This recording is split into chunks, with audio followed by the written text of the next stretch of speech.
ఓం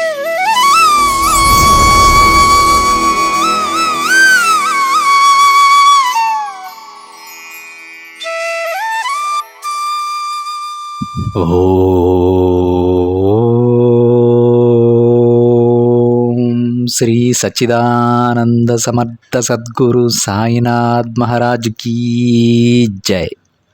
ముందుగా సాయి భక్తులందరికీ నమస్కారం అండి.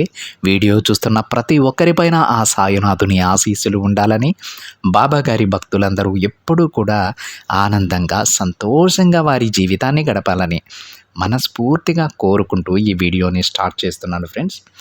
ఈరోజు బాబా గారు తన బిడ్డలతో మరొక చక్కటి సందేశాన్ని అయితే పంచుకోబోతూ ఉన్నారండి. ఈ సందేశంలో బాబా గారి విధంగా అంటూ ఉన్నారు, బిడ్డ, వచ్చే గురువారానికి నిన్ను పట్టి పీడిస్తున్న మాయ నుంచి నిన్ను రక్షిస్తాను తల్లి.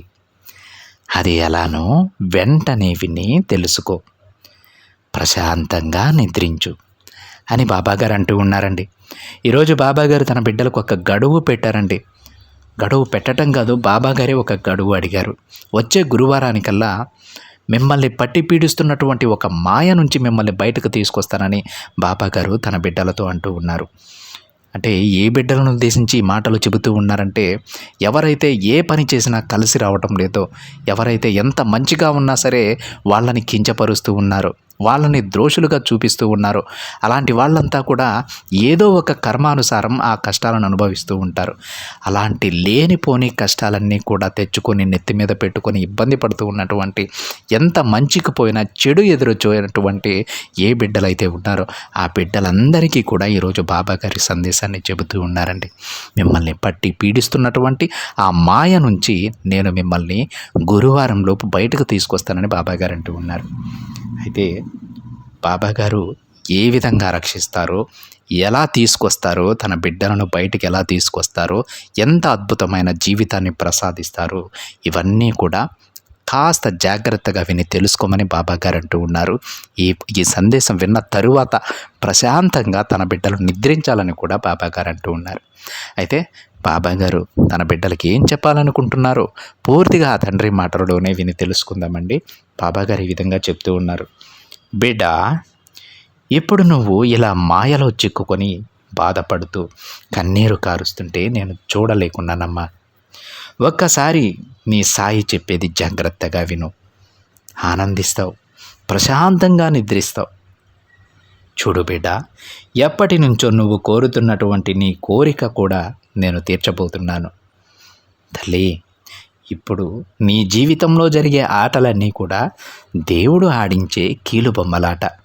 వాటికి శక్తి ఉన్నంత వరకు అవి ఆడుతూనే ఉంటాయి. ఒక్కసారి వాటికి శక్తి నశించిన తరువాత, ఆ శక్తిని అవి కోల్పోతే దేవుడు వాటిని తీసుకెళ్ళిపోతాడు. అర్థమైందా? నీ సాయి నీతో ఉన్నారని నమ్ము తల్లి.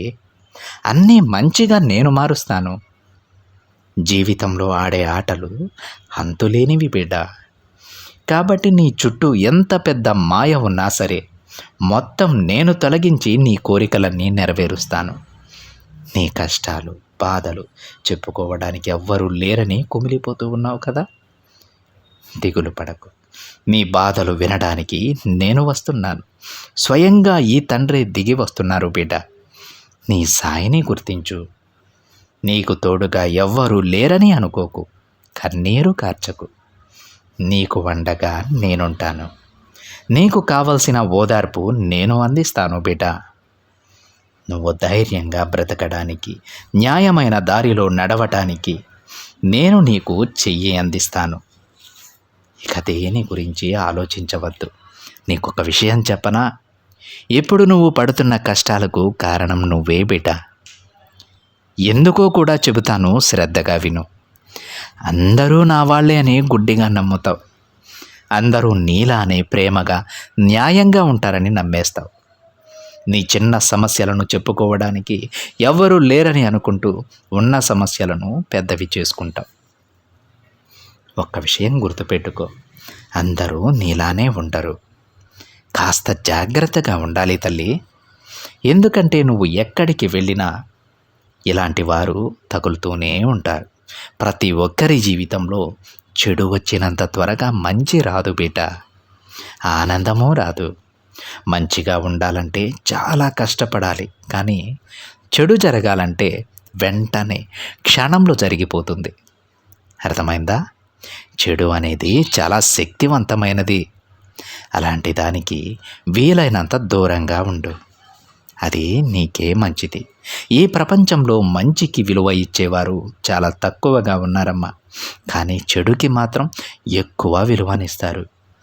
ఎందుకంటే చెడు అనేది కష్టపడకుండానే వచ్చేస్తుంది, కానీ మంచి అలా కాదు కదా. అర్థం కాలేదా? సరే, ఇప్పుడు కొందరు పడుతున్న కష్టమే ఉదాహరణగా తీసుకో. అంటే చెడు దారిలో వెళ్ళే వారికి కష్టమే రాదు, వారికి కష్టమే లేదు అని అనుకోవద్దు. వాళ్ళు ఇప్పుడు ఆనందంగా ఉన్నా వచ్చే రోజులన్నీ కూడా కష్టాలతోనే జీవించాలమ్మా. కాబట్టి నా బిడ్డలందరూ ఎప్పుడూ కూడా న్యాయంగా మంచిగా ఉండమని చెబుతూనే ఉంటాను. అలా ఎందుకు చెబుతానో నీకు అర్థమైందా? జీవితంలో నీకు చచ్చేంత కష్టం వచ్చినా సరే నీ కుటుంబంతోనే పంచుకో. నీ సాయి మాటలు విని అలానే నడుచుకుంటే నీ కష్టాలన్నింటికీ సమాధానం దొరుకుతుంది. నువ్వు కోరింది ఇవ్వటానికి నీ బాబా ఉన్నారు బిడ్డ. నేను ఎప్పుడూ నీకు సాయం చేస్తూనే ఉంటాను. ధైర్యంగా ఉండు. నీకు ఎలాంటి కష్టం నేను రానివ్వను తల్లి.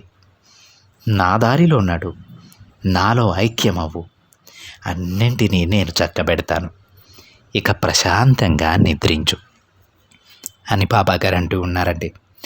బాబాగారు ముందుగానే చెప్పారు కదండి, ఈ సందేశాన్ని విను తల్లి, వచ్చే గురువారానికల్లా నిన్ను చుట్టుముట్టినటువంటి మాయను నేను విడిపిస్తాను. అదేవిధంగా ఈ సందేశం చివరిలో నీకు ఒక శుభవార్త చెబుతాను, అది విని ప్రశాంతంగా నిద్రించమని. అదేవిధంగా ఈరోజు బాబాగారు తన బిడ్డలకు ఆ మాయ నుంచి ఎలా విడిపిస్తారు, ఆ దుష్ట శక్తుల నుంచి మనల్ని ఎలా దూరం చేస్తారు, ఎలాంటి శుభవార్త మనకు వినిపిస్తారు అని చెప్పేసి ఈ సందేశంలో చాలా క్లియర్గా చెప్పడం జరిగిందండి.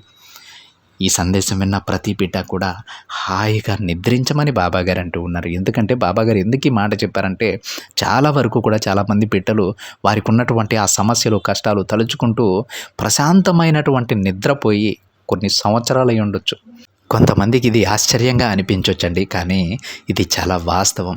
వారికి ఉన్నటువంటి కష్టాల వల్ల, వారికి ఉన్నటువంటి సమస్యల వల్ల ప్రశాంతంగా కునుకు తీసి కొన్ని సంవత్సరాలు కావచ్చు. అలాంటి బిడ్డలందరికీ కూడా ఎంతోమంది ఉంటారని తెలుసు కాబట్టి బాబాగారికి ఆ బిడ్డలందరికీ కూడా ఈరోజు ఆ తండ్రి తన ఆపన్న హస్తాన్ని అందిస్తూ ఉన్నారు. ధైర్యం చెబుతూ ఉన్నారు, అతి త్వరలోనే నీకోసం నేను దిగి వస్తున్నాను. ఇన్ని రోజులు నువ్వు పడ్డ కష్టానికి స్వయంగా ఈ తండ్రి నీ దగ్గరకు దిగి వస్తూ ఉన్నారమ్మా. నువ్వు దేని గురించి దిగులు చెందకు, ప్రశాంతంగా నిద్రపో.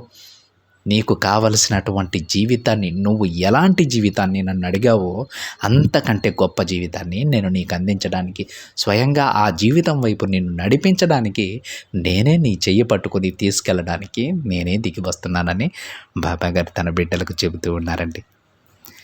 ఇది ఫ్రెండ్స్ ఈరోజు బాబాగారి సందేశం. ఆ తండ్రిని ప్రతి ఒక్కరూ కూడా వేడుకోండి. తండ్రి, అంత అదృష్టం, అంత గొప్ప అదృష్టం మాకు కూడా ప్రసాదించండి అని ప్రతి ఒక్క బిడ్డ కూడా, ఈ సందేశం విన్న ప్రతి ఒక్క బిడ్డ కూడా ప్రార్థించండి. ఆ తండ్రి తప్పకుండా మనందరి కోరిక నెరవేరుస్తారు.